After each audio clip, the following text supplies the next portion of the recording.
1952 லண்டன்ல மிகப்பெரிய ஒரு துயரமான ஒரு சம்பவம் நடந்திருக்குங்க. அது என்னன்னா, அங்க பெரும்பாலும் இந்த ஃபேக்டரிகள், அந்த வீடுகள்லாம் வந்து இந்த நிலக்கரி தான் அதிகமா யூஸ் பண்ணியிருப்பாங்க. இந்த நிலக்கரினால வந்து வரக்கூடிய அந்த புகை வந்து மேல இருக்கிற அந்த பனிமூட்டம் காரணமாக அது வெளிய போக முடியாம மிகப்பெரிய ஒரு விஷவாயு மாரி தாக்க ஆரம்பிச்சது. இதனால வந்து அங்கிருந்த மக்கள் வந்து மூச்சு விட சிரமப்பட்டு பல பேர் மயங்கி விழுந்தவங்க இறக்கவும் நேரிட்டதுங்க. இப்படியாப்பட்ட ஒரு துயரமான சம்பவம் முடிஞ்ச பின்னாடி ஒரு 5000 பேர் இறந்திருப்பாங்க அப்படின்னு சொல்லிட்டு ஒரு கருத்து கணிப்பு இருந்தது.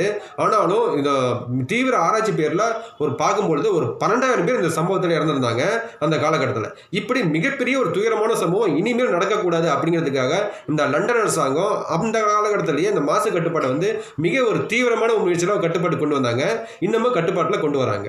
இப்படியாப்பட்ட ஒரு துயரமான ஒரு சம்பவம் நடந்த ஒரு தினம் தான் டிசம்பர் 5ஆம் தேதியான இன்று. இந்த விஷவாயு தாக்கி பெரும்பாலும் மக்கள் வந்து இறந்த ஒரு இந்த சம்பவத்தை வந்து கிரேட் ஸ்மோக் லண்டன் அப்படின்னு சொல்லிட்டு ஒரு பேர் அமைக்கப்பட்டிருக்குங்க.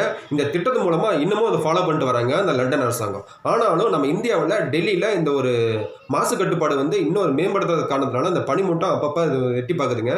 இதையும் கொஞ்சம் நம்ம கண்ட்ரோலாக நம்ம வாட்ச் பண்ணிட்டு வந்தோம்னா கண்டிப்பாக நம்ம நாட்டையும் காப்பாற்றலாங்க.